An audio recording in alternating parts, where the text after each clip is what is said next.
Vamos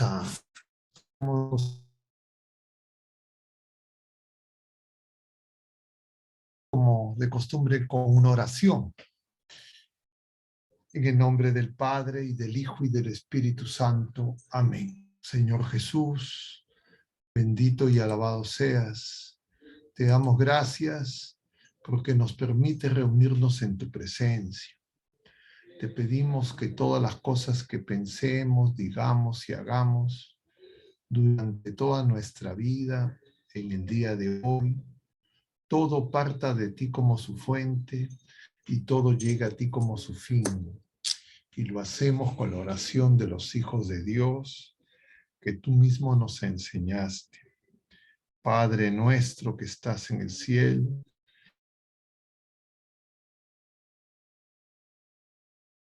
reino, hágase tu voluntad en la tierra como en el cielo.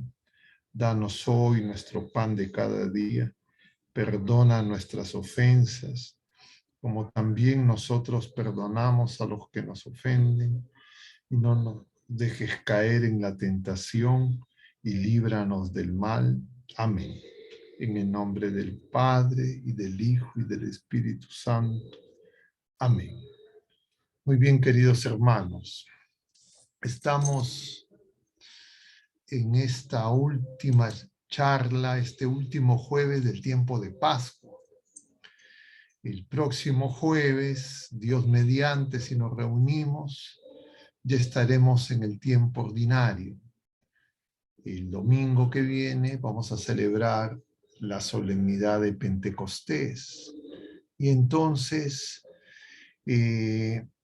debido a eso, en que estamos en el tiempo de Pascua, ya terminando y empezando este mes de junio, habiendo concluido el mes mariano, hemos escogido, hemos propuesto, se ha seleccionado este título que nos va a ayudar para ordenarnos en la charla del día de hoy, que es María, mujer pentecostal.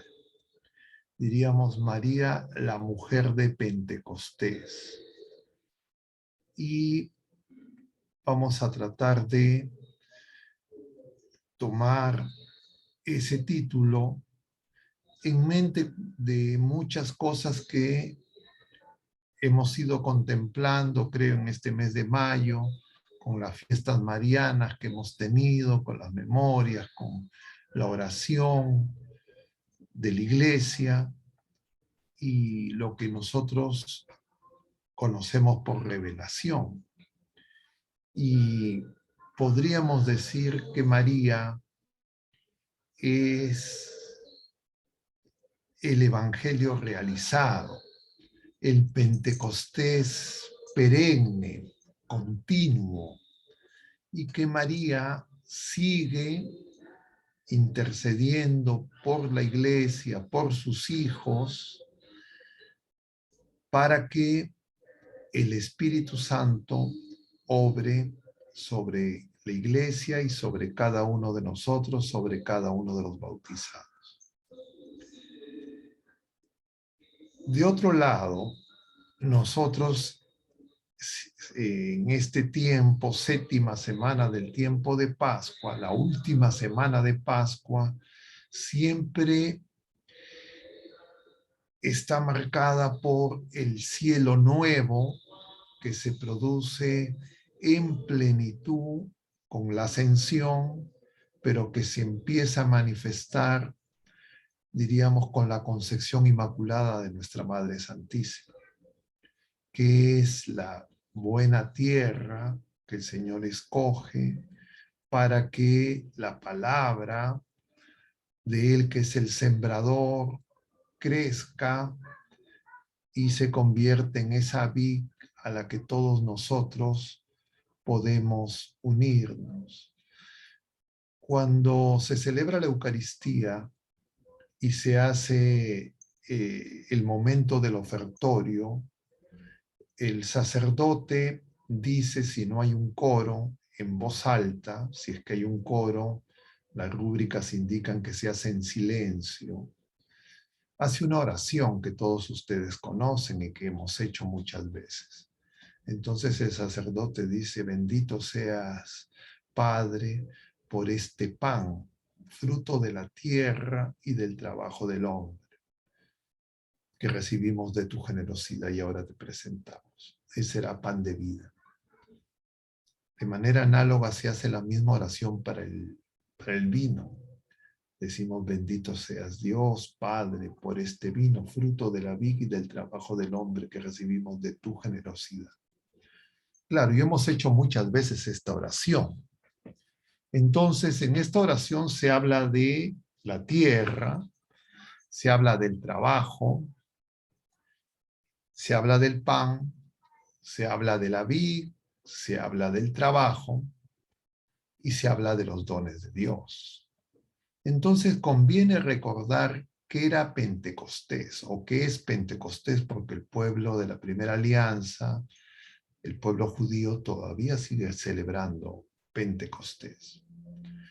Pero Pentecostés existía antes incluso de la celebración del pueblo de la primera alianza.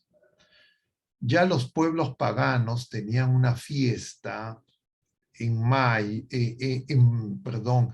primavera, en la que se celebraban, se daba gracias, cada quien según sus cultos, por los frutos, diríamos, los primeros frutos de la tierra.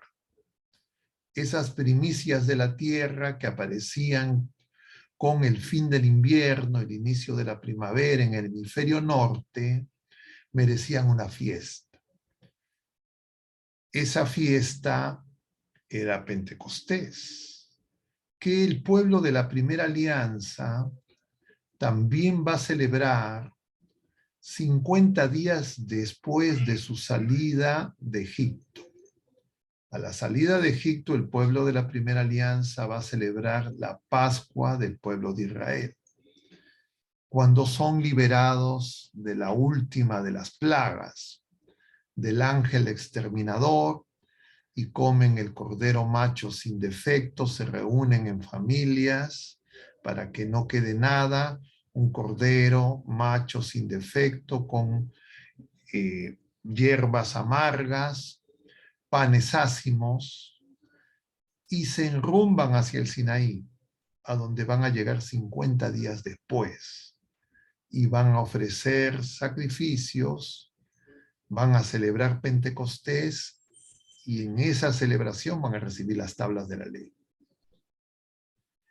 Entonces, vamos acumulando el sentido de las cosechas, de las primicias, de la ofrenda, diríamos, del ganado, de lo mejor de ese cordero sin defecto, macho que se consume, y que todos van prefigurando lo que en Cristo Jesús se va a cumplir plenamente.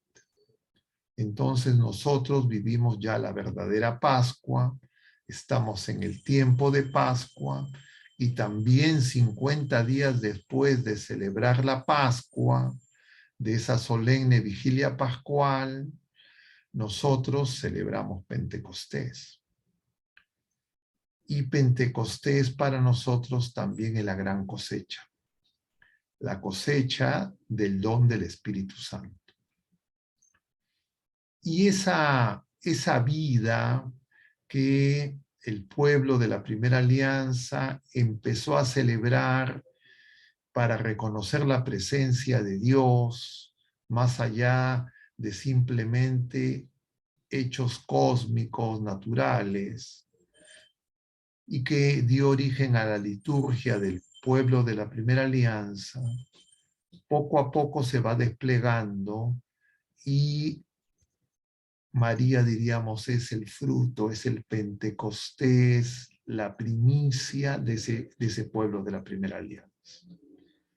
Todo el pueblo de la primera alianza se dirige a tener esa buena tierra, que va a dar, unido al trabajo del hombre, ese pan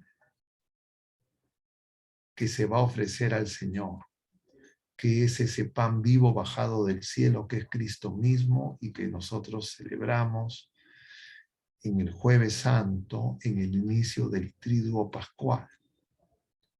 Y entonces el Triduo, que es la celebración de la Pascua de Cristo, pasión, muerte y resurrección y ascensión a los cielos, está, diríamos, sacramentalmente presente todo eso en el Jueves Santo que nosotros celebramos, en esa primicia. Y claro, en ese Jueves Santo nosotros sabemos que es la celebración ya no de la Pascua del pueblo de la Primera Alianza, ya no es la celebración de la Pascua judía, es la celebración de la Pascua de Cristo. Porque el pueblo de la Primera Alianza celebraba la Pascua en sábado y nosotros celebramos la institución, el inicio de la Pascua un jueves. Jesucristo celebra la última cena un jueves.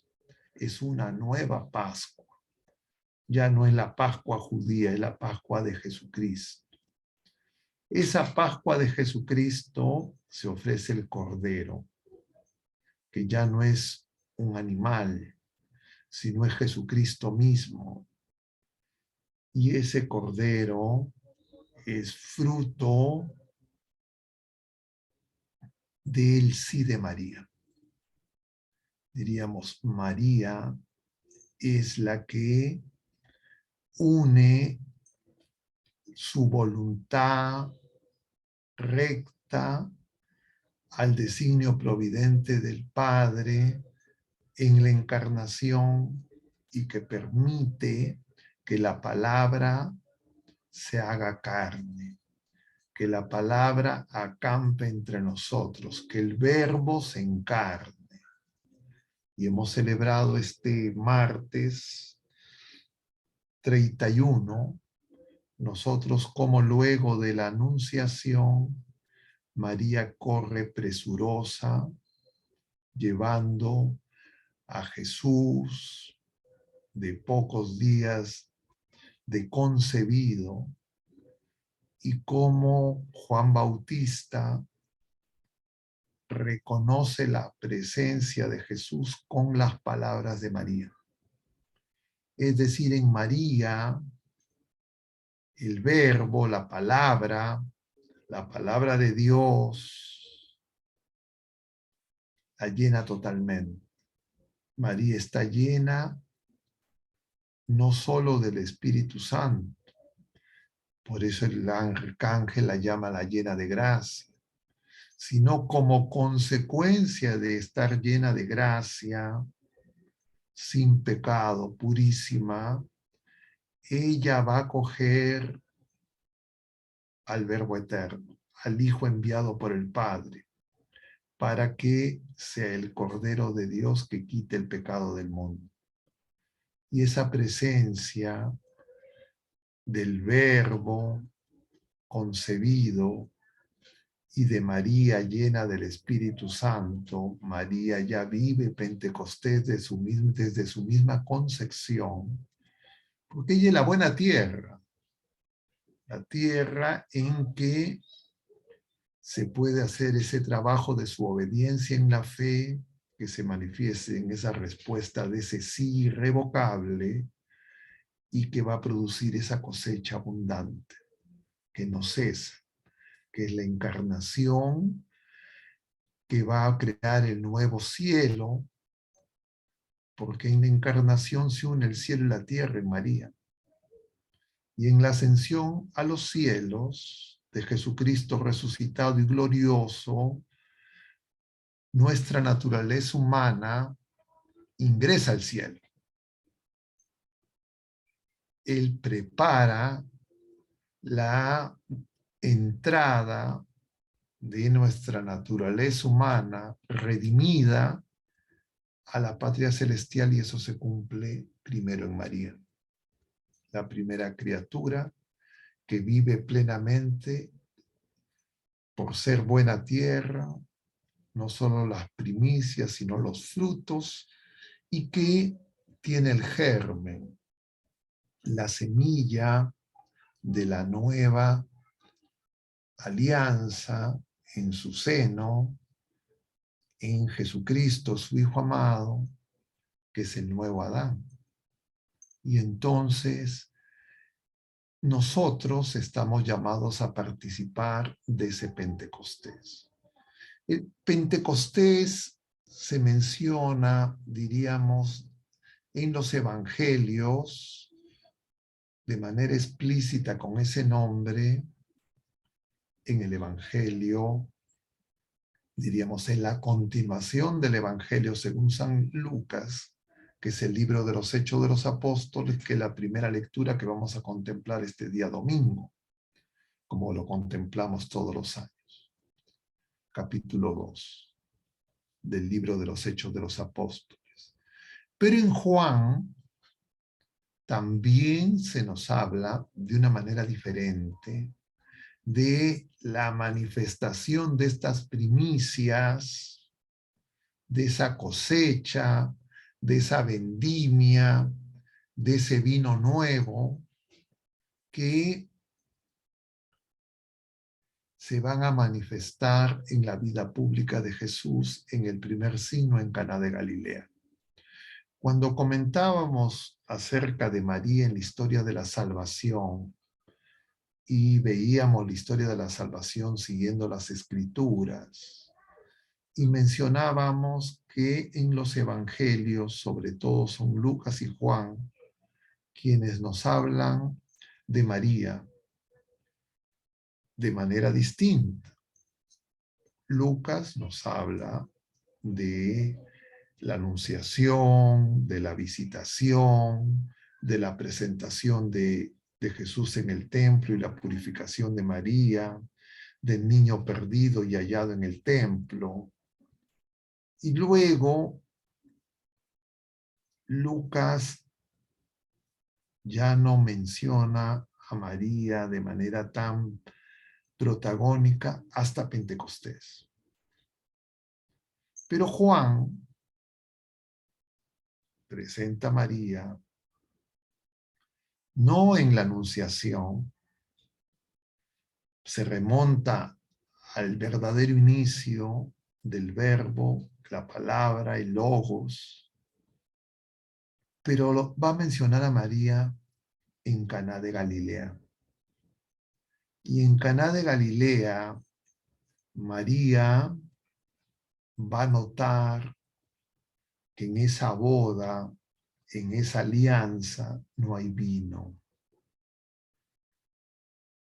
Es decir, sigue Juan la línea de María, la esposa, que es fiel, a diferencia de ese pueblo que es la esposa, que no ha logrado ser fiel, y que una y otra vez ha matado a los profetas. Jerusalén, Jerusalén, dirá el Señor, que matas a los profetas. Y cuando va a ingresar triunfante el Domingo de Ramos, va a contemplar desde el Monte de los Olivos a Jerusalén, y Lucas, nos va a decir que Jesús lloró contemplando a Jerusalén. Pero esa nueva Jerusalén, esa Jerusalén fiel, está representada en María, el fruto de esa buena tierra, y esa buena tierra puede acoger a su Señor. Toda la creación es hecha para que la criatura humana le pueda decir sí al Señor, sí al amor de Dios. Y esa criatura humana que le pudo decir sí al Señor porque el Señor mismo la preparó es nuestra madre. Toda la vida de María es la plétora, la llenura del Espíritu Santo. Así la salud del arcángel. Alégrate llena de gracia. Alégrate que Jarito Mene es la palabra griega que utiliza el original de San Lucas. Y María llena de gracia, que da ese sí, va en esa alianza, se va a producir en ella el intercambio de la alianza, de la unión esponsal entre la naturaleza humana y la naturaleza divina en la persona del Verbo, con la acción del Espíritu Santo. Y entonces en María aparece el cielo nuevo, porque donde está Dios está el cielo.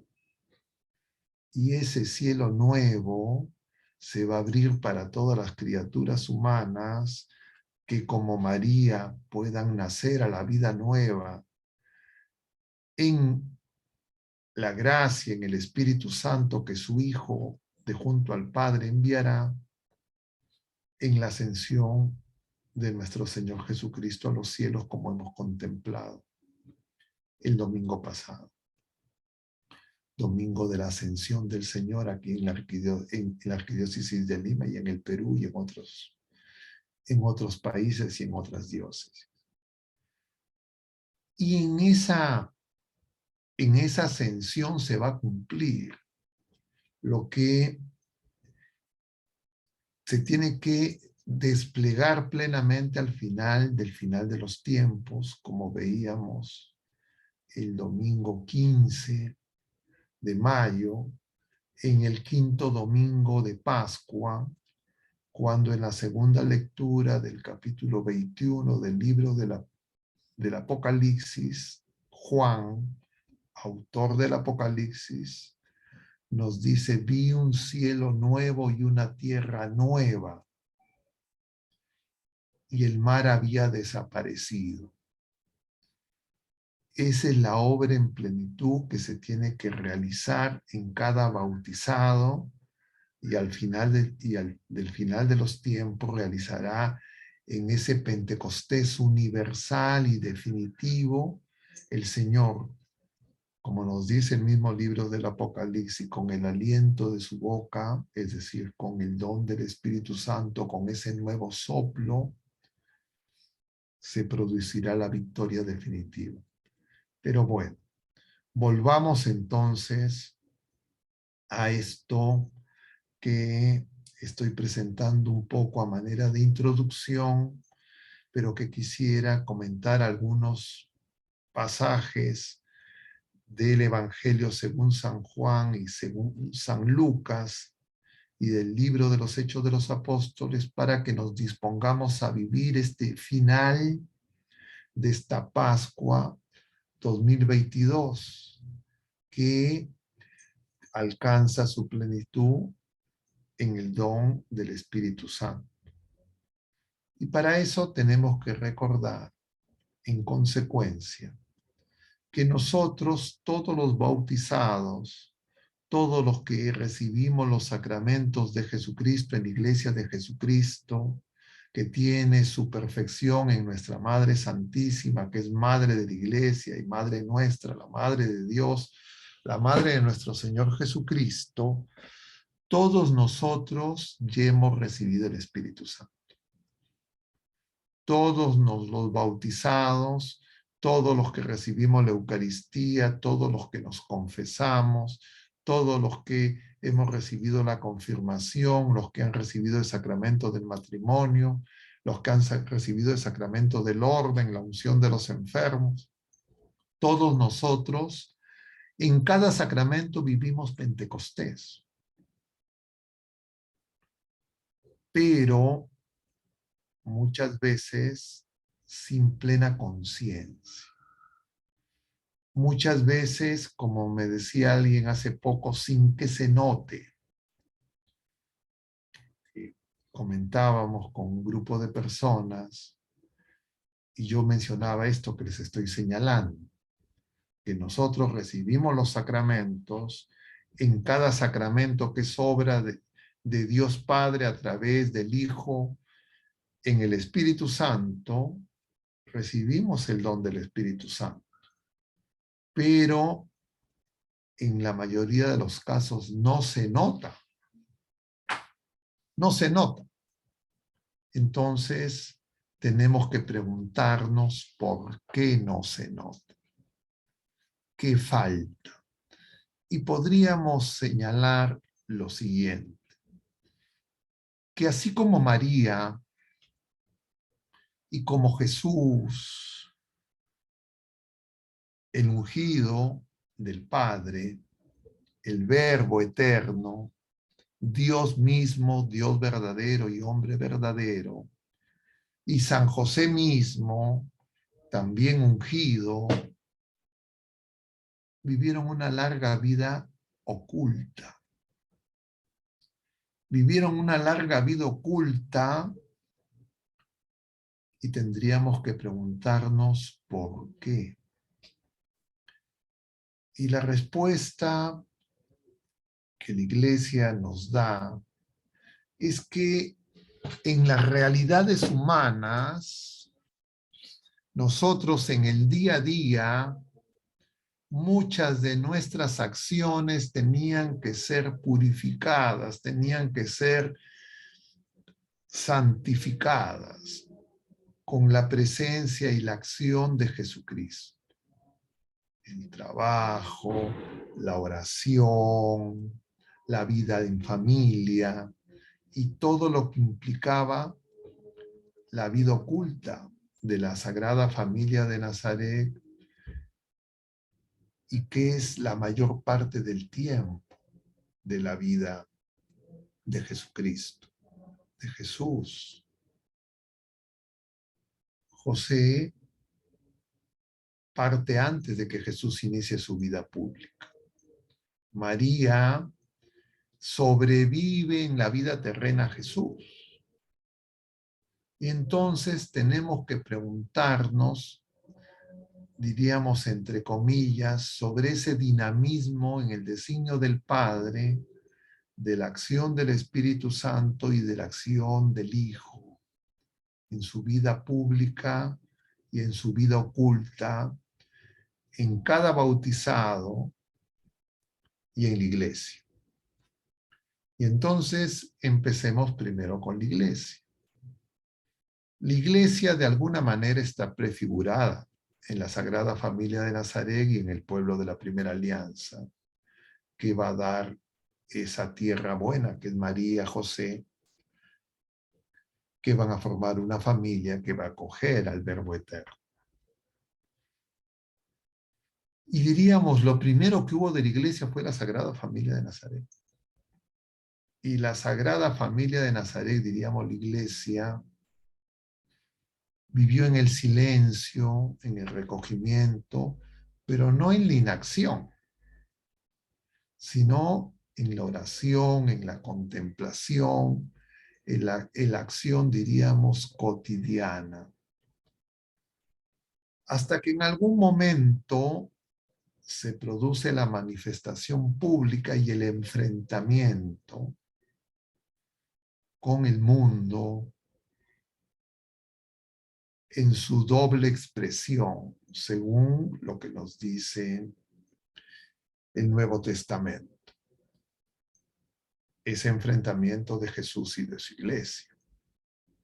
Porque, diríamos, la Sagrada Familia de Nazaret,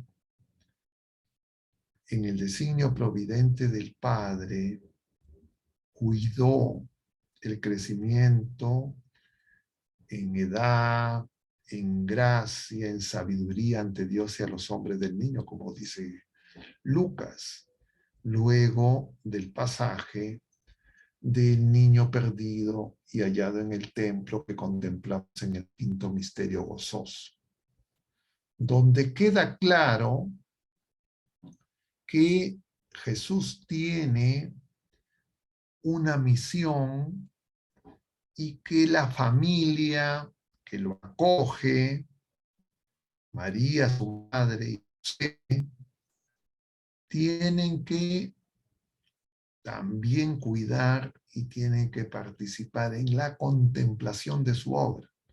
Jesús les dice esas palabras misteriosas que alguien podría creer que son un tanto rudas y descorteses ante el reclamo de María.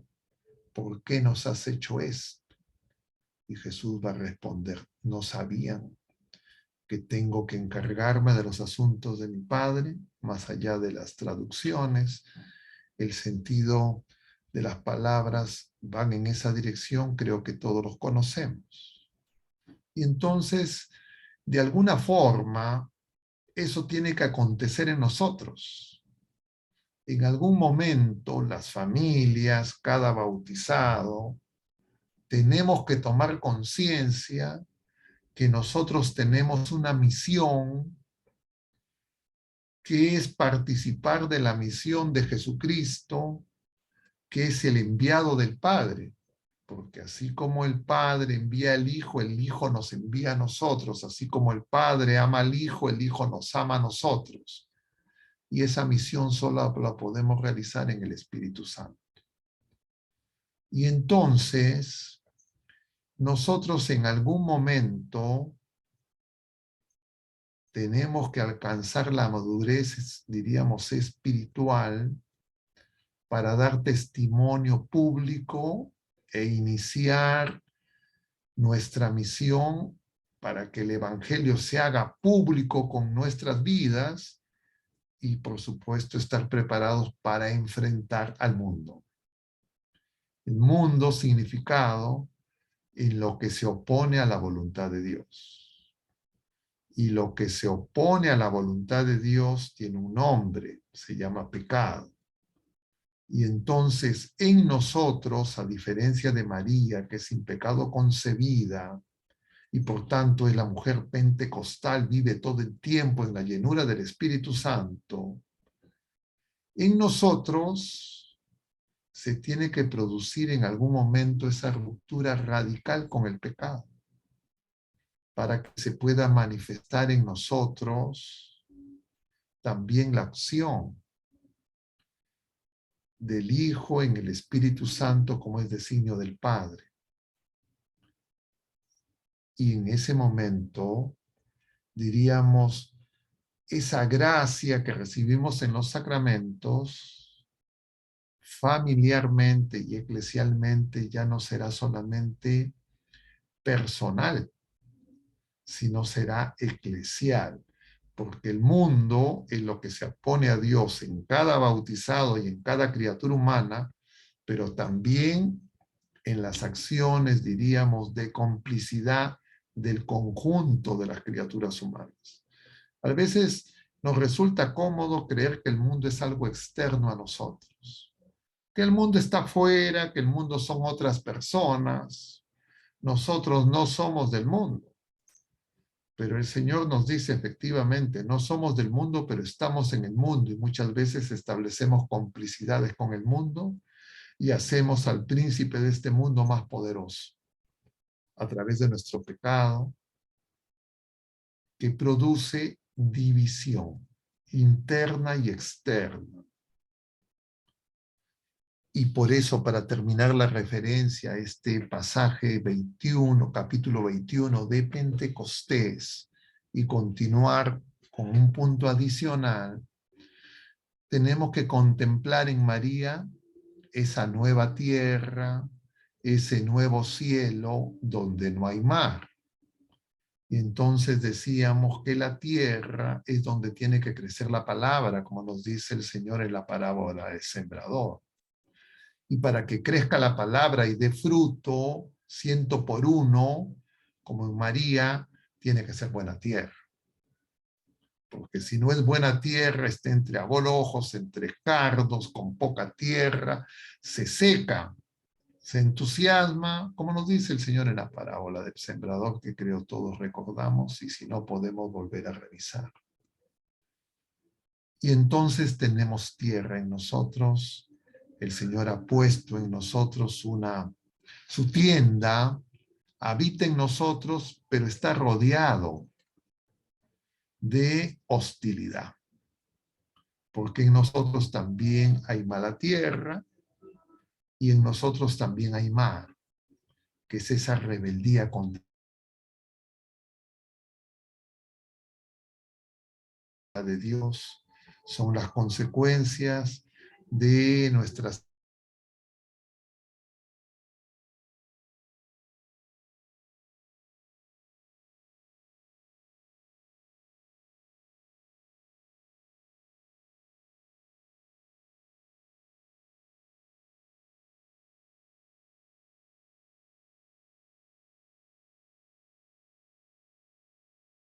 para crecer.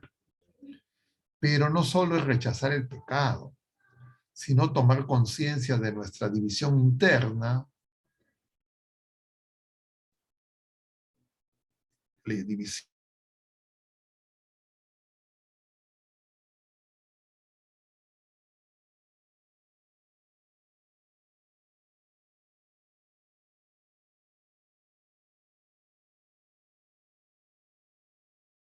imagen y semejanza de Dios.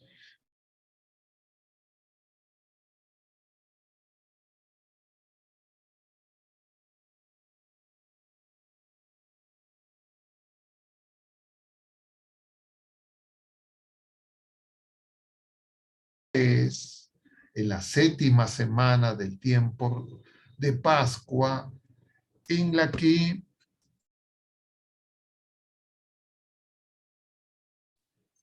en esa séptima semana del tiempo de Pascua nosotros contemplamos este capítulo 17 del Evangelio según San Juan, que es la llamada oración sacerdotal, que es por algunos conocido como el Padre Nuestro del Evangelio según San Juan, que es también como figura de ese ofrecimiento de Jesucristo que de alguna manera purifica esa fiesta judía, fiesta del pueblo de la primera alianza, que era la de la expiación, la fiesta del llamado Yom Kippur, que era la fiesta en la que el sumo sacerdote por una sola vez ingresaba al Santo de los Santos.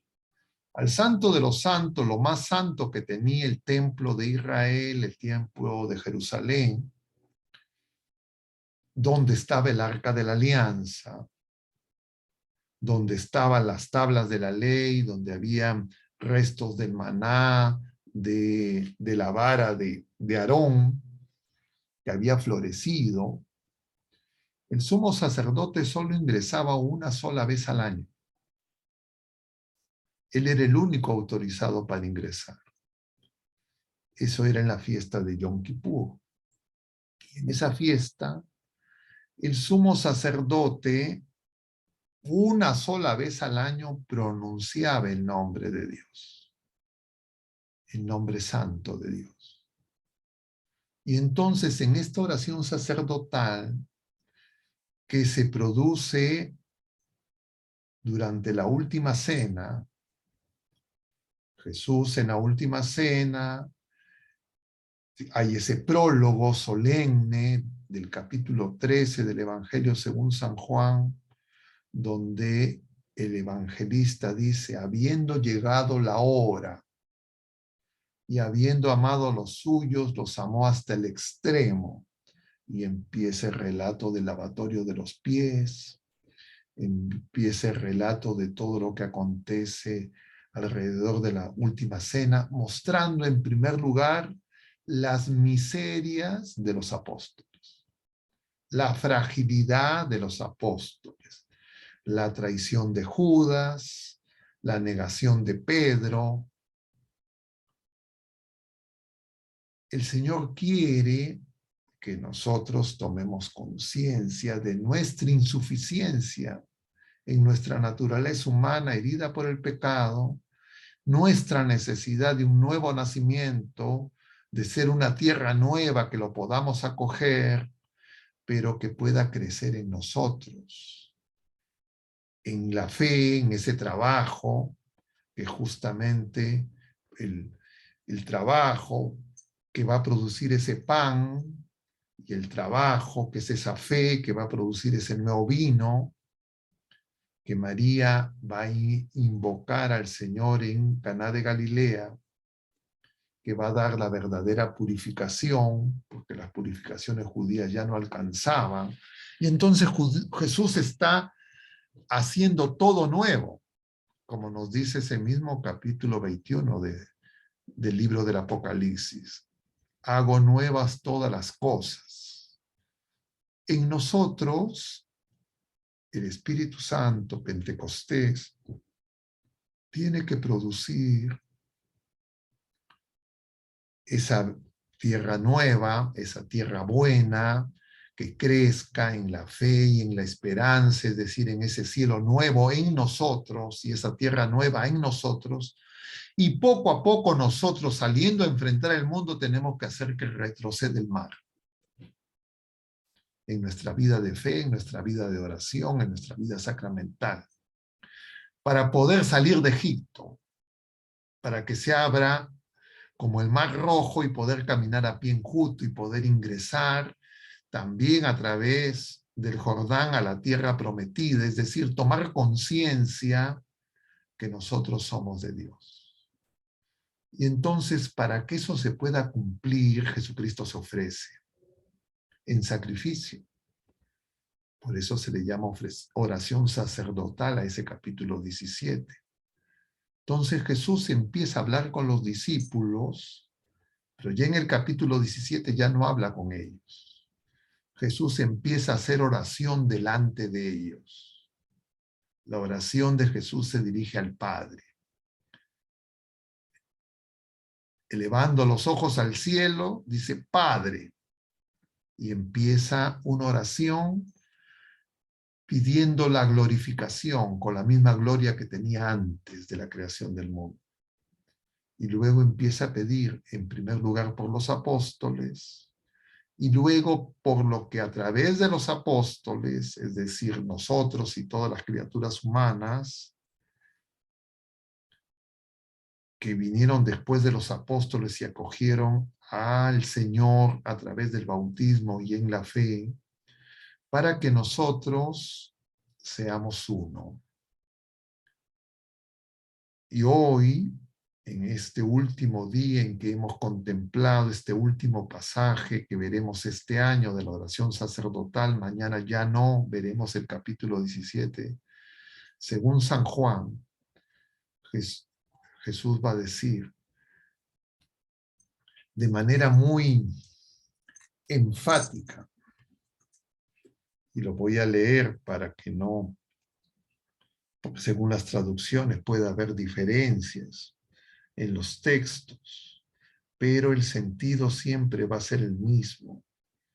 Y el sentido de esas palabras de la oración que Jesús sigue realizando a Dios Padre, donde pide no que nos saque el Padre del mundo, sino pide que nos libere del maligno, que podamos ser uno como Él y el Padre Eterno son uno.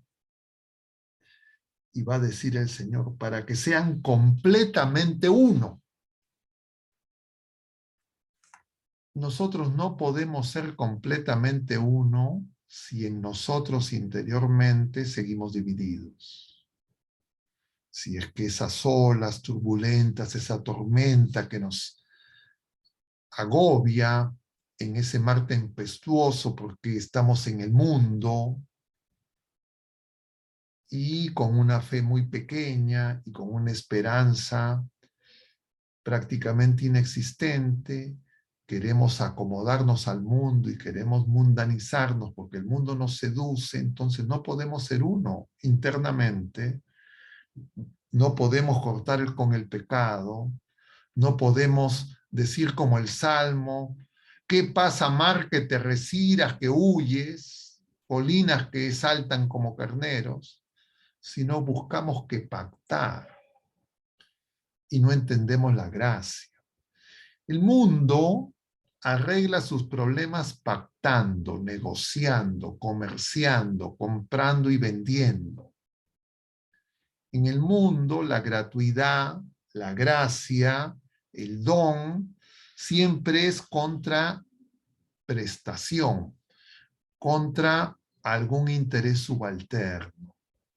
Pero el Señor viene a darnos una vida nueva gratuitamente. Él se ofrece, ya no es el sacrificio del sumo sacerdote que ofrecía 2 chivos, un buey y un carnero, por él mismo, por los otros sacerdotes, y luego por el pueblo, y finalmente ese chivo lo enviaban fuera de la ciudad cargado con los pecados.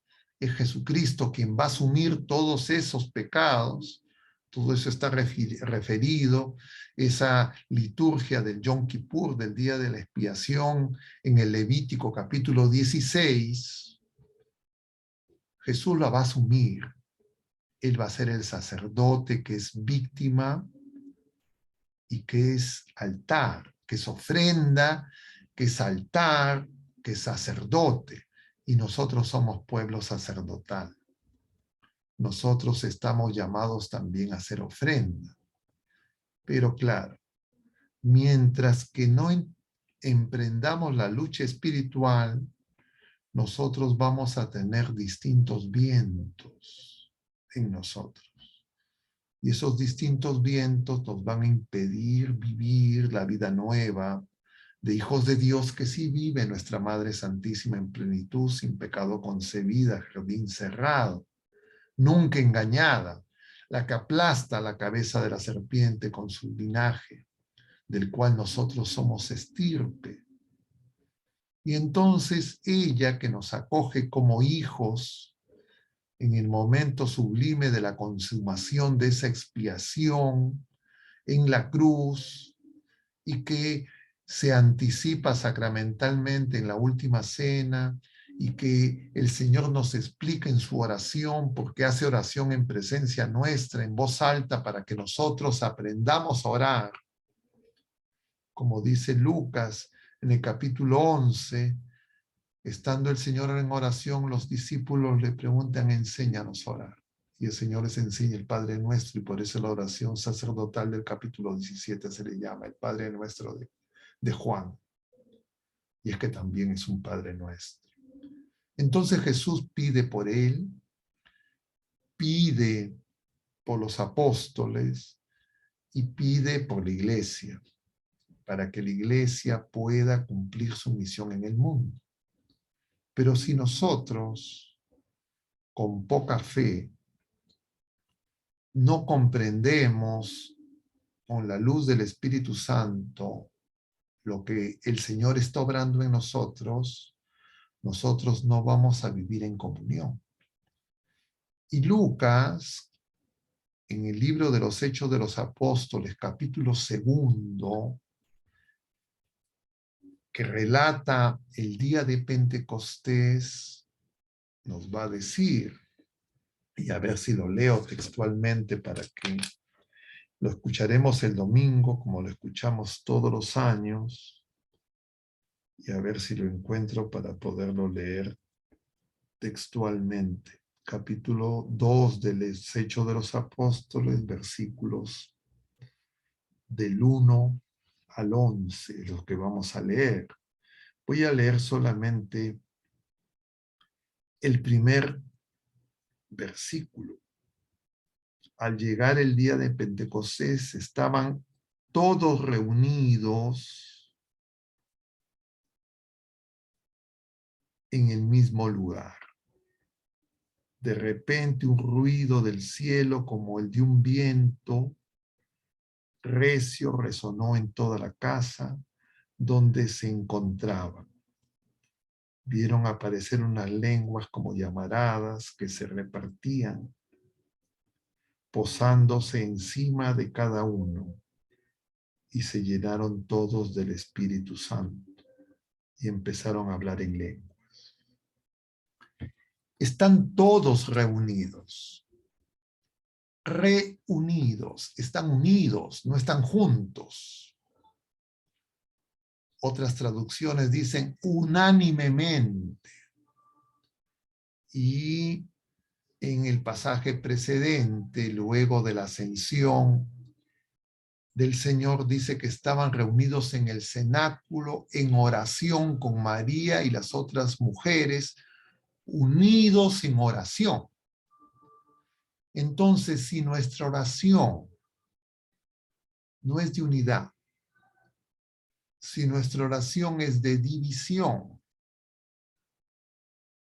entonces eclesialmente no podemos vivir el Pentecostés, porque no podemos testimoniar algo que internamente no estemos viviendo. Por eso es que en el Padre Nuestro se enfatiza en que nos perdonemos como el Señor nos perdona, y el mandamiento nuevo es amarnos como el Señor nos ama, y el Señor, en el Señor, amor y perdón van juntos. Y entonces, si nosotros, divididos por el pecado, internamente, no vamos a poder hacer que el mal retroceda, sino nos vamos a acomodar y nos vamos a hundir en ese mar, nos vamos a mundanizar. Y también la iglesia. Y entonces nuestra oración no va a ser para amar como el Señor nos ama, porque no vamos a querer la comunión.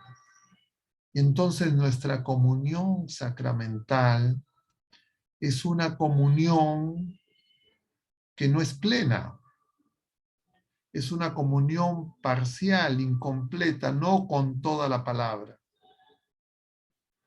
Y entonces nuestra preparación para Pentecostés no es buena. Y entonces no estamos contemplando a María, ni siquiera cuando rezamos con ella en el rosario, porque probablemente estamos ciegos y estamos sordos y no escuchamos al Señor y no acogemos a la palabra porque no tenemos buena tierra. Y entonces por eso es que nuestra madre es la mujer pentecostal, porque nos muestra en primer lugar que en ella hay unidad, en ella no hay pecado, en ella no hay doblez, no hay pliegues en su alma. Ella responde al Señor con un sí radical, definitivo. Ella es la mujer que cree, la mujer de fe, la mujer de esperanza, que sabe que para Dios no hay nada imposible. Y ella nos acoge y quiere que nosotros nos unamos a su oración, pero su oración es de unidad, su oración es de comunión, su oración es para que, sabiendo que estamos en el mundo, nosotros comprendamos que no somos del mundo, pero que en nosotros hay esa tierra y ese mar y hay ese cielo. Pero si es que nos dedicamos simplemente a ver la tierra y el mar como peregrinos, muchas veces vamos a naufragar, muchas veces vamos a sentir que zozobramos. Como nos muestra el libro de los Hechos de los Apóstoles, porque Pentecostés no es un capítulo ni 11 versículos del capítulo 2 de San Lucas, del libro de los Hechos de los Apóstoles. Pentecostés es toda la historia de la iglesia, toda la historia de los hijos de Dios, de los hermanos de Jesús, de los hijos de María, en el Espíritu Santo. Y eso lo vemos en los viajes de Pablo. Lo vemos justamente en esta travesía que va a realizar Pablo hacia Jerusalén y luego hacia Roma, porque Jerusalén representa la tierra que no es buena, la tierra que se llenó de abrojos, la tierra que pactó con el mundo, que está significado en Roma, el poder imperial y de otro lado la Jerusalén terrestre, el Sanedrín, los saduceos, los fariseos, divididos, nos representan a nosotros, divididos cada uno de nosotros por el pecado. Y cada uno de nosotros incapaces de estar unidos en el amor, y entonces lo único que nos queda son unidades de acuerdos y de pactos de conveniencia. Y por excelencia los sacramentos que nos ayudan a evangelizar, entre comillas, a esa Jerusalén y a esa Roma que representa al mundo de todos los tiempos, al mundo contemporáneo para nosotros, y a la fe contemporánea, a las prácticas religiosas contemporáneas para nosotros, requieren la acción del Espíritu Santo. Pero el Espíritu Santo quiere que nos demos cuenta, como Pablo tuvo que darse cuenta. Y en el momento culminante de su vida, cuando el Espíritu Santo lo mueve a Jerusalén, se despide en Éfeso de los discípulos de la iglesia, se embarca a Jerusalén. En Jerusalén va a dar testimonio y él va a evidenciar y poner de manifiesto la división de sus perseguidores en Jerusalén, del pueblo de la primera alianza. Porque mientras que los fariseos creían en el cielo, los saduceos solo pensaban en las cosas de la tierra para significar lo trascendente y lo inmanente. Pero en Roma, a donde lo envía el Espíritu Santo para que dé testimonio igual que en Jerusalén, él va a llegar también a ese cenáculo, a esa casa donde va a estar preso, pero va a seguir recibiendo gente. Y en oración en ese cenáculo es donde con María se recibe el Espíritu Santo, y el cenáculo fue donde se celebró la última cena. El cenáculo es donde el Señor les dijo todo lo que tenían que entender para que cuando ocurriera no les sorprenda. Y por eso es que Juan nos habla del Paráclito, del Espíritu Santo, de manera enfática, primero en el capítulo 3, en el diálogo de Jesús y Nicodemo en tinieblas, cuando le dice a Nicodemo que tiene que nacer de nuevo, que él habla del cielo porque sabe del cielo, el único que ha bajado del cielo, y cómo van a entender las cosas del cielo si cuando les habla de la tierra no entienden de la tierra, es decir, de sus prácticas pelagianas y entre comillas pelagianas y gnósticas, y esa mundanización que estaba viviendo el pueblo de la primera alianza, que les impedía entender y reconocer a Jesús como el Mesías y el Señor. Y entonces Nicodemo inicialmente no va a comprender qué es nacer de nuevo. Lo vamos a ver al final en el mismo Evangelio, justamente en el momento del descenso de la cruz.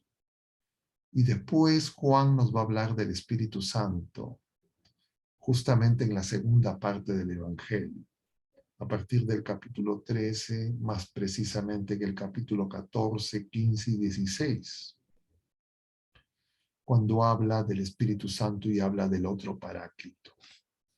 Y Jesús va a decir algo sorprendente: les conviene que yo me vaya para que venga el Espíritu Santo. Y entonces, nosotros, queridos hermanos, tenemos que penetrar en ese misterio de la revelación, porque justamente ha sido revelada para que nosotros podamos colaborar. Y el Espíritu Santo lo primero que hizo en los apóstoles es lo que Jesús les anunció, porque Jesús les va a decir en primer lugar, cuando en ese discurso de despedida, Jesús está sentado a la mesa, luego de la última cena, Jesús va a hablar del Espíritu Santo, del Paráclito, en primer lugar en el capítulo 14, versículos del 16 al 17, cuando Jesús va a hablar de su relación con el mundo. Así el mundo odia a Jesús, porque Jesús no es del mundo. Y también nos va a odiar a nosotros. Pero ese odio a Jesús está reflejado en nosotros, en nuestros pecados. Cuando nosotros pecamos, atentamos contra la vida nueva que hemos recibido en el bautismo, que es la Trinidad Santísima en nosotros. Y entonces en nosotros se manifiesta nuestro odio a Jesús, al Padre y al Espíritu Santo porque no lo escuchamos. Y por eso es que una y otra vez pecamos, porque no lo reconocemos como nuestro Señor. Y entonces Jesús va a decir que el Espíritu Santo es el Paráclito, y en el capítulo 14, versículo 26, y en el capítulo 16, versículos de 12 al 15, Jesús nos va a decir que ese Paráclito nos va a enseñar, nos va a revelar la verdad completa. Y va a juzgar al pecado, al mundo y a Satanás. Los va a poner convictos, los va a poner en evidencia para que nosotros no seamos engañados. Y eso tiene que acontecer en nosotros, en el sacramento de la confesión sacramental, en el sacramento de la Eucaristía. Pero muchas veces vivimos la confesión sacramental como un mero trámite. No hay verdadera expiación, porque nosotros no nos unimos a Jesucristo. Y entonces no nos sentimos realmente perdonados. No sentimos que tenemos la fuerza para romper con el mundo dentro de nosotros. Y en mi experiencia de presbítero, las personas confesamos una y otra vez los mismos pecados, casi todas las semanas. Entonces todavía no hemos salido del Antiguo Testamento. Todavía no acogemos a Jesucristo. Y entonces nuestro sacerdocio no es el sacerdocio de la nueva alianza. Estamos en el Yom Kippur. Y entonces queremos ofrecerle cosas al Señor. Y el Señor nos pide un corazón contrito y humillado.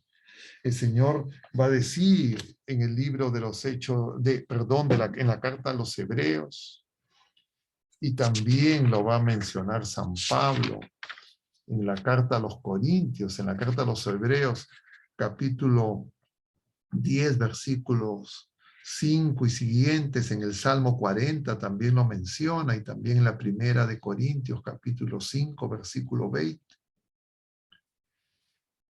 Dirá Pablo en la primera de Corintios: los exhorto a que se reconcilien con Dios en el nombre de Jesucristo. Entonces nuestras reconciliaciones son sí pero no. No son reconciliaciones definitivas. No hay una ruptura con el pecado.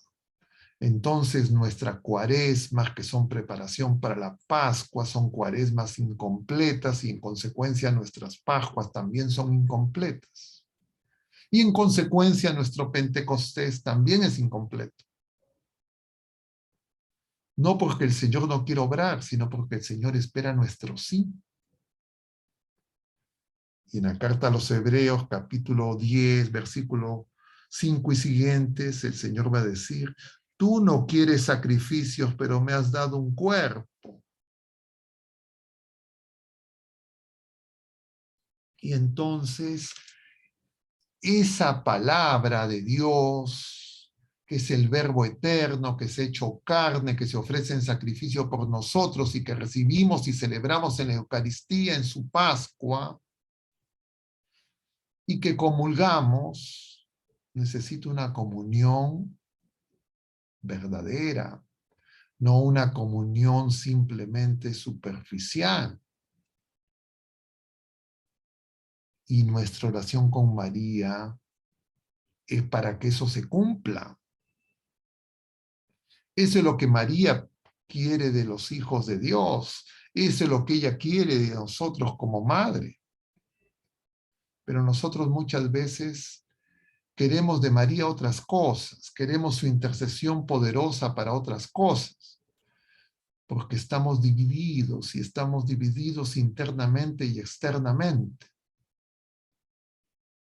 Y el Señor quiere que vivamos ese Pentecostés, porque esa es su súplica. Y para eso hemos vivido esta cincuentena que ya está acabando. Y entonces, como comprenderemos, ya nos quedan pocas horas. Pero para el Señor no hay nada imposible. Y entonces nosotros tenemos que dejar que el Espíritu Santo, que nos explica la verdad completa, nosotros con mayor conciencia podamos, con el auxilio de nuestra Madre, hacer recta nuestra intención, para que nuestra oración con Cristo nos renueve y nos transforme. Pero muchas veces cada quien tendrá que examinarse.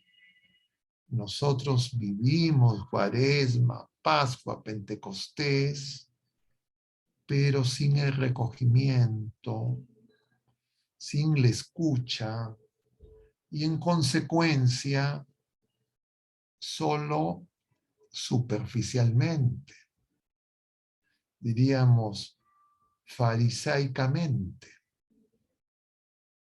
pelagianistamente, gnósticamente. Y entonces el Señor quiere que en esta Pascua se produzca esa conversión, para que en adelante podamos peregrinar y ir al mundo con la fuerza de la vida nueva de los hijos de Dios. Y entonces comprenderemos la grandeza del don que se nos da. Y entonces nos daremos cuenta que no es que el Señor ahora hace menos milagros, que no es que no hay las manifestaciones que había en la vida pública de Jesús, sino que nos daremos cuenta que el Señor está haciendo obras más grandes, pero que igual que el pueblo de la primera alianza, no lo reconocemos como nuestro Señor. Y en consecuencia, una y otra vez, lo dejamos solo. Y el Señor nos dirá, no estoy solo, porque el Padre y yo somos uno. Y si ustedes no se dan cuenta, ustedes son y nosotros somos los que nos vamos a sentir solos. Y entonces por eso muchas veces nos sentimos solos, nos sentimos desanimados, nos sentimos cansados, porque no reconocemos la presencia de Dios entre nosotros ni con nosotros y en consecuencia no nos reconocemos parte de una sola familia, que no es una familia disfuncional, yo le decía a las personas, porque nosotros tenemos una madre que es la hija predilecta, que simultáneamente es esposa, que simultáneamente es madre del Verbo y madre nuestra, que está pendiente de los detalles y sabe lo que nos falta, y que nos ha acogido como madre y ora con nosotros. Claro, se podrían comentar muchas cosas. Yo creo que me he excedido largamente en el tiempo, no tengo idea, pero tal vez con esos elementos podríamos tener algo que nos recuerde la grandeza de nuestra madre, pero también la misión a la que estamos llamados y la grandeza de nuestro ser personal, ser imagen y semejanza de Dios, que es unidad perfecta de tres personas. Entonces descubriremos la grandeza del sacramento del matrimonio y del sacramento del orden, que son los sacramentos llamados a dar testimonio del amor de Dios. Y como las familias muchas veces, los matrimonios, están más centrados en las cosas pasajeras, en las cosas de este mundo, como los saduceos, que no se decían ateos, pero vivían una fe mundanizada. Y por tanto, para ellos la resurrección, la vida eterna, las cosas de Dios eran cosas lejanas. No era necesario creer en eso, y su oración era solamente para las cosas de este mundo. O como los fariseos, que creían en la resurrección, pero despreciaban a los demás, se sentían mejores, aparentaban y no eran capaces de reconocer su soberbia y su pecado. Y por eso no pudieron reconocer al Señor. Y entonces la oración de María es para que nosotros seamos buena tierra. Y ser buena tierra es tener la humildad de María. Porque sin esa humildad no podemos levantar los ojos al cielo, porque no tendremos esperanza. Y lo único que tendremos son esperanzas pasajeras. Y en consecuencia nos acomodaremos al mundo. Y cuando entraremos al mundo, a ese mar, no pescaremos nada. Porque nuestra vida será infértil, no dará fruto. Y la fecundidad espiritual de los hijos de Dios. Por eso pidamos para que la iglesia, para que cada uno de nosotros, para que cada una de las familias podamos realmente escuchar al Señor, que nos revela la verdad completa, que quiere formar una familia de hermanos, no como Caín y Abel, no como Jacob y Esaú, sino en comunión de amor. Porque si no, ¿qué Pentecostés podemos pedir? ¿Qué fuego es el que queremos? El corazón de Jesús está abierto y ardiendo. Es un horno de amor que sigue derramando el Espíritu Santo. Y María también tiene su corazón atravesado. Y María, que ofrece a su Hijo, nos acoge a nosotros para que nosotros también podamos hacer ofrenda. Pero una ofrenda de amor. Pidámosle pues a ella que nos ayude. Y ojalá que este intercambio de esta noche también nos ayude a cada uno de ustedes y a mí mismo, para que el Señor misericordioso se apiade de nosotros y podamos vivir en cada sacramento y en cada día esa fusión que Él nunca ha detenido. Que así sea. Yo les diría, si es que hay comentarios, preguntas, pasar a ese segundo momento, si es que así les Muchas parece. gracias, padre. Muchas gracias, padre Augusto Meloni. Esta noche que estamos moderando Los Esclavos de María Inmaculada, con mucho gusto. La primera pregunta dice así, padre. Si es tan fuerte y constante el Espíritu Santo en nosotros, los bautizados, y lo recibimos en los sacramentos, ¿por qué somos católicos tibios y sin compromiso? ¿Y por qué no comprendemos la gran labor de nuestra Madre María? O sea, a veces me siento yo muy decepcionado cuando realizo estas charlas, porque justamente hemos estado hablando de todas estas cosas durante una hora y resulta que la pregunta es, haga la charla de nuevo. ¿Por qué? Porque justamente nosotros no estamos tomando conciencia que tenemos que estar en el mundo sin ser del mundo. que necesitamos enfrentar al pecado, si necesitamos reconciliarnos verdaderamente con Dios en Cristo Jesús, eso significa reconocer que nosotros estamos llamados también a ser uno.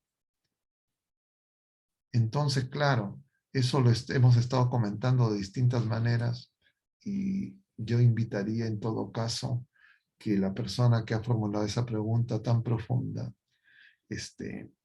cuando cuelguen el video, lo vuelva a escuchar y en todo caso por alguno de los chats concrete su pregunta más específicamente. ¿Por qué no obra el Espíritu Santo? Porque nosotros nos rebelamos, porque no queremos. Porque somos, a veces sí, a veces no. Porque no somos buena tierra. ¿Y por qué no somos buena tierra? Porque no queremos romper con el mundo. No en el sentido de huir del mundo, sino de unirnos a Jesús, con María, por María, en María. Gracias, Padre Augusto. Gracias, Padre. Para la siguiente pregunta es, Lutero había escrito en 1521 la famosa tesis, un comentario sobre el Magnífica, en donde hablaba a la Virgen María. ¿Cómo explicaría usted que esto lo desconozcan sus seguidores y nieguen la devoción a la Madre de Dios? Es que justamente ya está anunciado. ¿Por qué no se reconoce a María? Por falta de fe. Por justamente no romper con el pecado. Y efectivamente, muchos de los seguidores de Lutero, a diferencia de Lutero, rechazan a María. Y se nos dice claramente desde el capítulo 3 del Génesis que hay enemistad entre la mujer, que es María, y su linaje, y la serpiente y el linaje de la serpiente. Entonces el linaje de la serpiente nos engaña, pues. Nos engaña con una supuesta, entre comillas, fidelidad al Señor. Y entonces se dice muy frecuentemente, no, es que nosotros no queremos adorar a María, no queremos endiosar a María, María es una criatura, pensando que señalando esas cosas que son ciertas, entre comillas, purifican su fe porque reconocen a Jesucristo como el único Señor. Y efectivamente Jesucristo es el Señor, es Dios y hombre verdadero. Pero Él vino al mundo por María. Y María nos lleva a Jesús. Y María está presente durante toda la revelación en la plenitud de los tiempos. Porque así es la providencia del Padre. Entonces, claro, desconocer las Escrituras es desconocer a Jesús, y desconocer a Jesús es desconocer a María. Entonces, muchas veces, en esas disputas y en esa, diríamos, esfuerzo de diferenciación, poco a poco, luego de Lutero, se fueron exacerbando mucho más las diferencias. Y entonces, al presente, esas más de 40,000 sectas, ya de cada quien dice lo que sea, ¿no? Pero incluso dentro de ellas hay algunas que sí reconocen a María. Pero María es criatura. María no es Dios. Pero María es la criatura más excelsa, más perfecta, más santa. Es la buena tierra que el Señor preparó. Y María es nuestra madre, que nos acompaña para poder crecer como hijos y poder escuchar y hacer lo que el Hijo amado nos dice. Y entonces Jesucristo es el único camino al Padre, pero María es el camino más recto a Jesús. Claro, a lo largo de la historia en la iglesia, eso se ha venido pues clarificando, ¿no? Entonces, sería bueno que a esas personas, si ustedes tienen algún familiar les puedan ayudar con su oración. Creo que no, la polémica, la discusión ha demostrado en estos últimos, yo diría 500 años, que no resuelve. Nosotros necesitamos la oración. Y esa oración con Jesús es para ser uno, para eso es la Eucaristía. Y la oración con María es para que el Espíritu Santo nos abra la mente y el corazón, para que podamos acoger el don que Jesús de junto al Padre nos da, que es el amor que se derrama en nuestros corazones con el Espíritu Santo. Gracias, Padre Augusto. La tercera pregunta dice lo siguiente. ¿Qué relación podemos encontrar entre la secta denominada Iglesia o Movimiento de los Pentecostales, o la diferencia que hay con ella y la concepción que tenemos en la Iglesia Católica? Es que nuevamente, las visiones de todos los discípulos de Lutero en sus distintas vertientes, incluidos los llamados pentecostales, en primer lugar no tienen los sacramentos. Algunos de ellos tienen bautismo válido, pero no reconocen a Jesús presente en la Eucaristía. No reconocen la confesión sacramental. Entonces no reconocen la acción del Espíritu Santo como brisa suave. Y entonces, para ellos, su experiencia, entre comillas, de llenura del Espíritu Santo es una serie de cánticos y danzas, etcétera, de distinto tipo. Yo les decía que difícil de diferenciar si es que eso es alegría o acción interior, o simplemente una acción, diríamos, emocional, externa. Entonces María pues no tiene nada que ver con eso. María es la llena de gracia. María es la madre de Jesucristo. María es verdaderamente la que trae las primicias del Hijo y del Verbo eterno. María es la que realiza, en ella se realiza la cosecha, el fruto bendito de su vientre. Es el verdadero Pentecostés.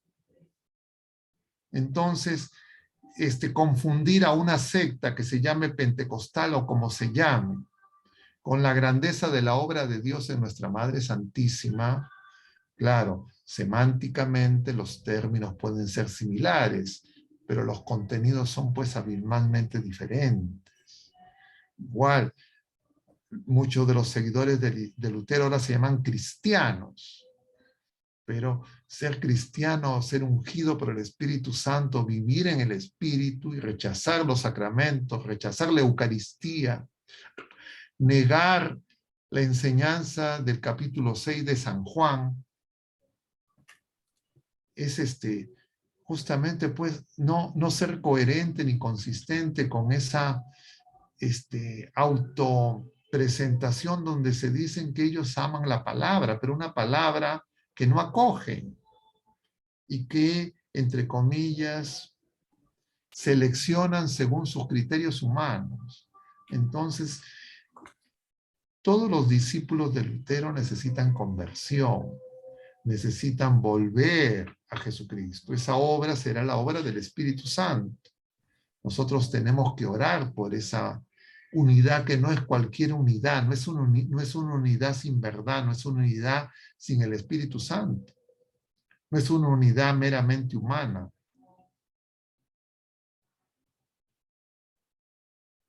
¿Cómo puede haber unidad si nosotros decimos Jesucristo está realmente presente en el Santísimo Sacramento del altar?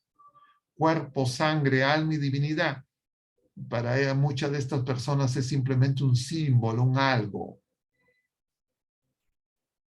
Entonces, claro, podríamos tener una unidad para cosas pasajeras, temporales, para hacer alguna acción social, pero la unidad que quiere el Señor, que seamos completamente uno, como veíamos hoy en la Eucaristía del capítulo 17 en el Evangelio según San Juan. Entonces, claro, esa no es la unidad, pues. Ahora, esa unidad no es sobrehumana, esa unidad es la obra de Dios y nosotros tenemos que pedir que justamente se produzca ese Pentecostés, que a diferencia de Babel, donde son personas que hablan y no se entienden múltiples lenguas, en Pentecostés veremos en ese pasaje del libro de los Hechos de los Apóstoles, hablan todos distintas lenguas, pero todos se entienden. Y 3,000 personas pidieron el bautismo, luego de que Pedro les anuncia el querigma.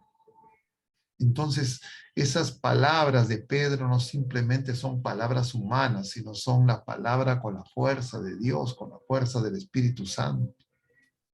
Y eso es lo que tenemos que pedir para la iglesia y también para los hermanos que por distintas razones aún no alcanzan la plenitud, el esplendor de la verdad que es lo que revela el Espíritu Santo.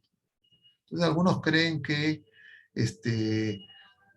Pentecostés o una efusión del Espíritu Santo son manifestaciones externas, eufóricas, etc. Si es que no hay esas manifestaciones internas de comunión, de amor, de reconciliación y de perdón, o sea, las otras externas, diríamos,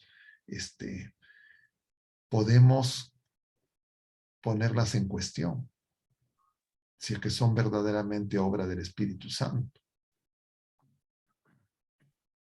San Pablo nos dirá en el capítulo 13, les voy a mostrar un carisma mayor, el amor, y el amor une, el amor no divide,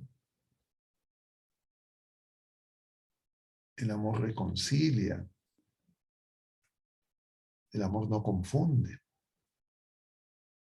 El Espíritu Santo es espíritu de la verdad.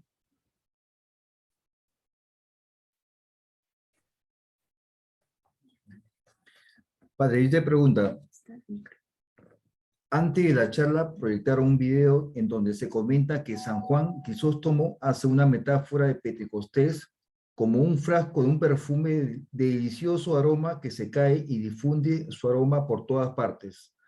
¿Podría hacer un comparativo de la diferencia de la acción del Espíritu Santo antes y después de Pentecostés?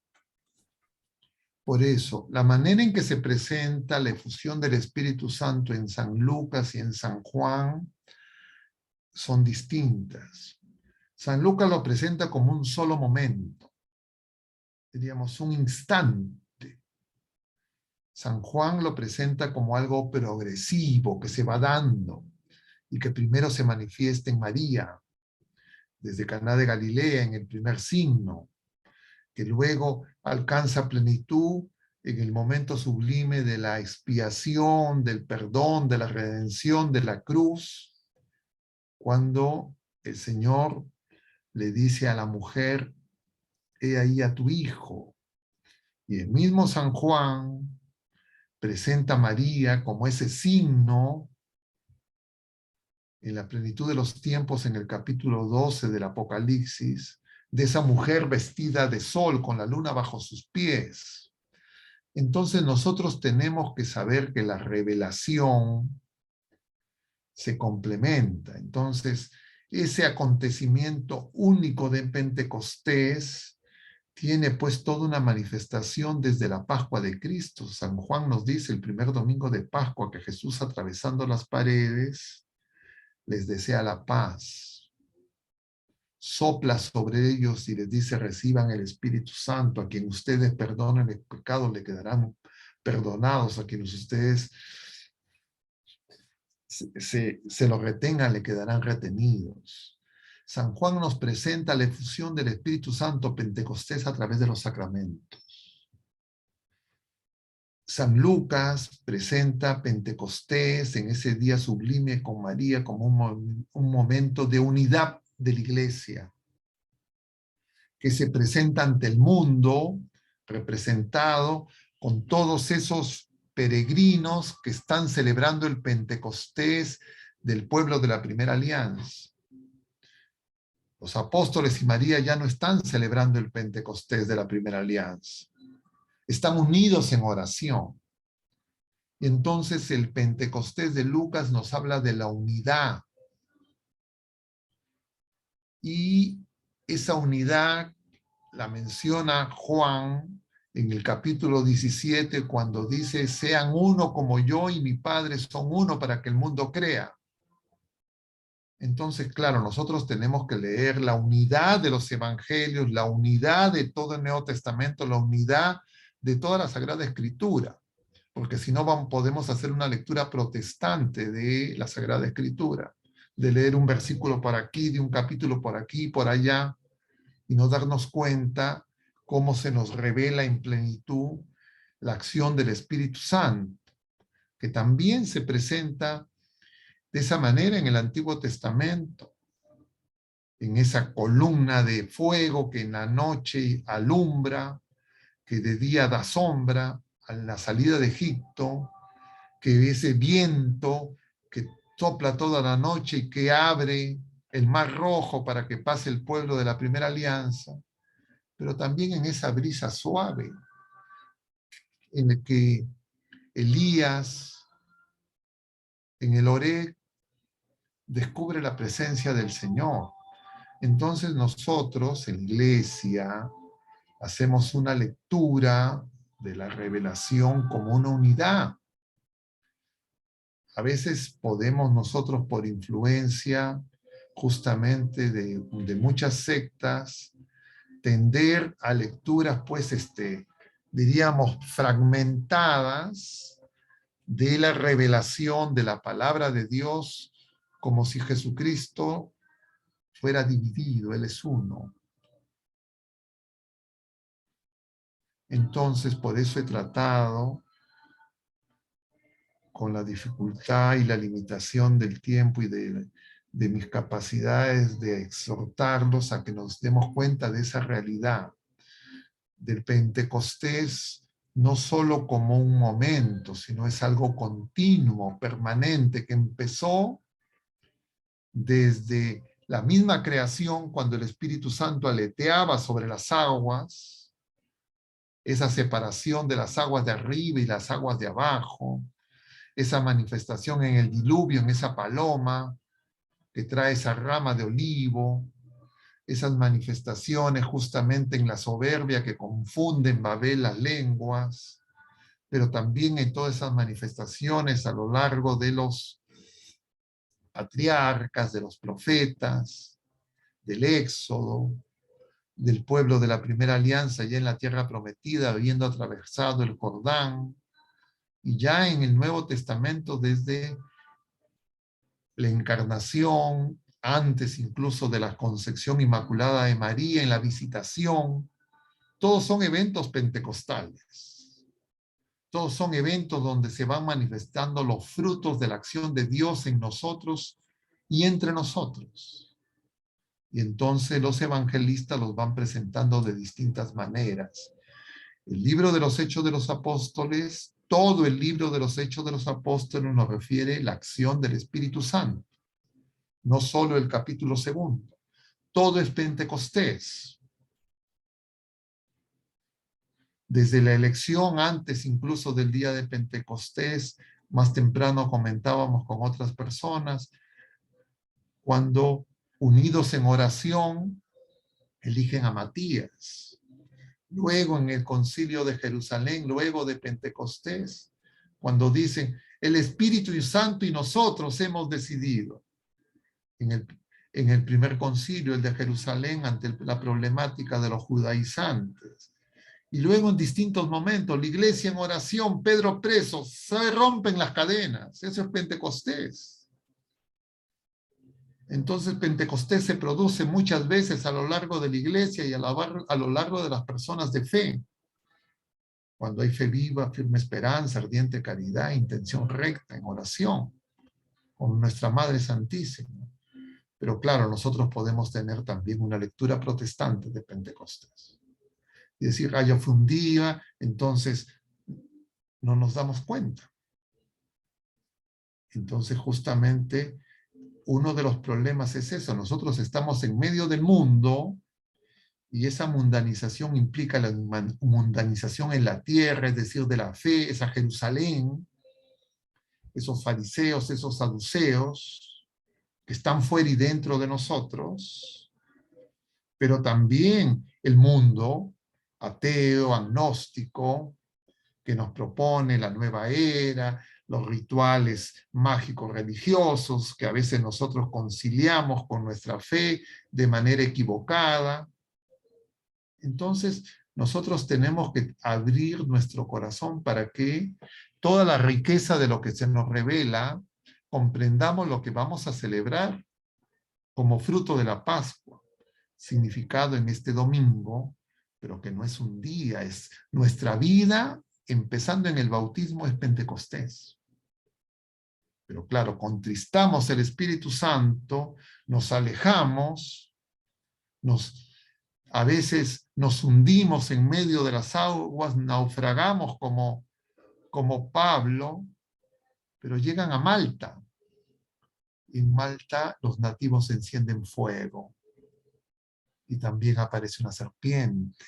Entonces nosotros tenemos que tener la lectura de la Escritura sabiendo que la revelación es una.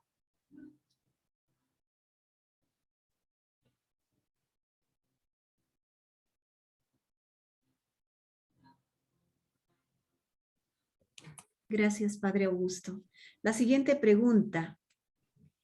En la historia de la Iglesia vemos el progreso de la evangelización en sus primeros años, en los primeros siglos, pero vemos en nuestros tiempos una gran crisis. Son pocos los que asisten a las catequesis de niños y jóvenes. ¿Qué futuro nos espera si los fieles laicos no participamos desde donde estamos en la misión evangelizadora? ¿Se cumplirá lo que dice el pequeño resto? Nosotros sabemos, ya está revelado, lo que ha vivido Jesucristo lo tenemos que vivir nosotros. Entonces la iglesia tiene que pasar, el cuerpo tiene que pasar por lo que ya vivió la cabeza. Entonces esa idea equivocada de que la iglesia tiene que ir creciendo cada vez más fuertes, no. La iglesia, justamente como consecuencia de la tibieza, del enfriamiento en la fe, de la división de los que nos llamamos cristianos dentro y fuera de la iglesia católica, hace que justamente nos mundanicemos, hagamos más fuerte al mundo. Y entonces, igual como ocurrió con el pueblo de la primera alianza, donde solo un pequeño grupo, los llamados pobres de Yahvé, los Anahuín, donde justamente sale María, en el tiempo de la iglesia va a pasar algo similar. Claro, ¿eso por qué? No porque es el plan de Dios, sino porque nosotros somos infieles. Porque a nosotros nos gusta la apariencia más que la conversión. Porque nosotros no estamos siendo luz. Porque nosotros no estamos siendo testigos. Entonces esas lamentaciones, ay, ¿qué va a pasar? ¿Qué esto, que el otro? Yo le decía justamente, es lo que hemos celebrado el martes. El martes está solo María, la única creyente. Solo María sabe lo que ha acontecido en la humanidad entera con el anuncio en el que ella responde que sí. Y ella corre presurosa.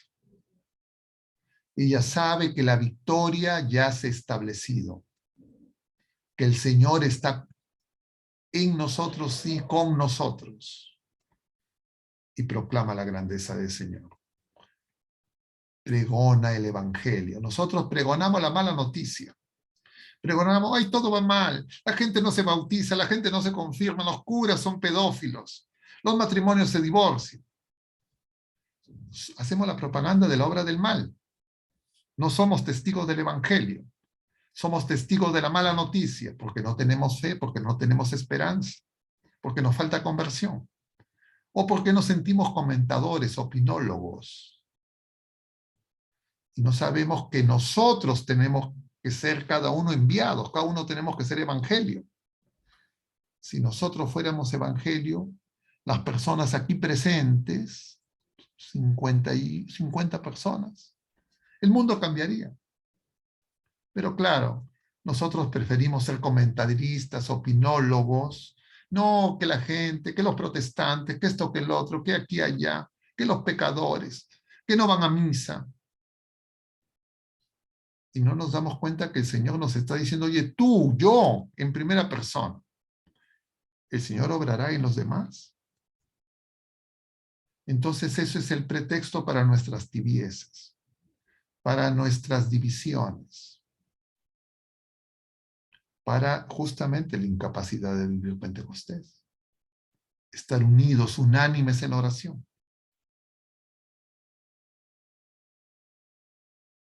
Gracias, Padre. Gracias, Padre. La siguiente pregunta dice, escuché una prédica que el Espíritu Santo es el amor infinito, amor del Padre y del Hijo, representado por el fuego. ¿Podría explicar cómo entender ser la tercera persona y no solo una fuerza o poder del amor? Es una persona porque así nos lo dice Jesucristo. ¿Ya? Y usa un pronombre personal cuando habla del Espíritu Santo. ¿Ya? Que por supuesto es una persona que es fuego, es fuerza, es una renovación, es una vida nueva. Nosotros no imaginamos, sino nosotros conocemos al Espíritu Santo y al Padre porque Jesucristo nos lo ha revelado. Sino que a veces nos quedamos justamente. Esa es la lectura que hacen los testigos de Jehová, y entonces andamos por aquí, por allá, escuchando, y no escuchamos al Señor. Y por eso, claro, hay un tiempo de gran confusión, de gran Babel, porque justamente no escuchamos al Señor y no hacemos oración unánime. Gracias, Padre. Una última pregunta. Si todo ocurre por el bien de las personas y la santidad de todos, esto que estamos viviendo también ayuda a nuestro crecimiento en la fe. Esto que estamos viviendo, si nos referimos a todas estas situaciones, diríamos, donde el pecado se manifiesta en sus distintas formas, lo comentábamos hace 2 años en relación a la pandemia, las guerras, la división, las mentiras, los engaños, la corrupción, sea lo que fuera, diríamos los frutos agraces del pecado, justamente es consecuencia del pecado. Pero son simultáneamente pruebas para nosotros. Sus pruebas para nosotros para que reaccionemos, como fue el exilio a Babilonia. O volvemos al Señor y con mayor fe crecemos y somos testigos del Evangelio, o nos alejamos del Señor y entonces nos mundanizamos y caemos bajo las garras del enemigo. Nuestra fe tiene que ser probada. Y justamente se prueba en medio de esas circunstancias, como fue la cruz de Cristo. Aparentemente, para los discípulos de Maús, lo veíamos en los días de la octava de Pascua, le decían, cuando Jesús se manifiesta a ellos, tú eres el único que no sabes qué pasó en Jerusalén con ese profeta. O sea, se sienten derrotados, fracasados. Nosotros muchas veces nos sentimos así porque justamente no reconocemos al Señor en nosotros ni entre nosotros. Y es lo que nos enseña María. Nosotros tenemos que preguntarnos y ver y recordar una y muchas veces las obras grandes que Jesús, que Dios ha hecho en nosotros, que ya ha hecho. Y si es que alguien dice, no, es que a mí no he hecho nada bueno, esa persona pues definitivamente no tiene fe. Entonces nosotros tenemos que proclamar la grandeza del Señor. Todas esas obras que hacen nosotros, empezando porque tengamos fe, empezando porque estemos aquí reunidos, empezando porque hayamos recibido los sacramentos y adicionalmente porque tengamos vida, porque hayamos nacido en un país de fe, porque tengamos salud. Entonces, claro, nosotros a veces creemos porque tenemos una visión naturalista del mundo, que es una visión hereje, ¿no? Donde que tenemos derechos, estas cosas son ya dadas, nos corresponden, y entonces no nos damos cuenta de que todo es don, que todo es gracia. Entonces, si nosotros descubrimos eso, ya no vemos todo tragedia, desastre, sino vemos que en medio de ese desierto, el Señor ha plantado su tienda. Está entre nosotros, está en nosotros, peregrina con nosotros. Lo que nosotros es responderle con fe, con un sí rotundo, y no estar pensando ahí no los demás y a ver qué hace el otro. Preguntémonos cómo estamos respondiendo nosotros para vivir mejor estos días de gracia y para que podamos ser mejor testigos. Y a través de nuestro Dios mediante, el Espíritu Santo obrará, porque quien obra es el Espíritu Santo. La iglesia es de Jesucristo, es del Espíritu Santo, no es nuestra. Él es el Señor. A Él lo seguimos, no es que Él nos va a seguir a nosotros. Muchas gracias, Padre, por todo este tiempo de la charla y de toda la respuesta a las preguntas. Muchas gracias a todos los participantes también. Creo que todos hemos comprendido que tenemos que ser como un trigo que tiene que molerse para hacer el pan, o pasar por el fuego, o pasar por la cruz para la resurrección. Tenemos bien claro esto. Gracias, Padre, por sus enseñanzas, que nos mueve a todos a aceptar a Jesús con todo lo que nos conlleva a hacer la vida cristiana en cada uno de nosotros. Muchas gracias, Padre, y muchas gracias a todos los participantes en Reflexiones Católicas. Y los esperamos también el próximo jueves en Reflexiones Católicas. Recuerden el canal también de YouTube y el Facebook. Padre, su bendición, su oración. Vamos a terminar con una oración y la bendición. A nuestra Madre le decimos: Dios te salve María, llena eres de gracia, el Señor es contigo. Bendita eres entre todas las mujeres y bendito es el fruto de tu vientre, Jesús. Santa María, Madre de Dios, ruega por nosotros pecadores, ahora y en la hora de nuestra muerte. Amén. El Señor esté con ustedes, con tu la bendición de Dios Todopoderoso, Padre, Hijo y Espíritu Santo, descienda sobre todos ustedes y permanezca para siempre. Mucho ánimo, queridos hermanos, que Dios los bendiga. Que tengan Gracias, Padre. un feliz Pentecostés. Hasta la próxima. Gracias, Padre. Gracias a Gracias. ustedes. Feliz fiesta de Pentecostés. Gracias, Padre. Gracias, Gracias a Padre. ustedes y gracias a Dios. Gracias, Padre. Gracias, Padrecito. Chao, chao, Padre Augusto. Chao. Chao, Padre Augusto. Chao, chao, chao. Un besito.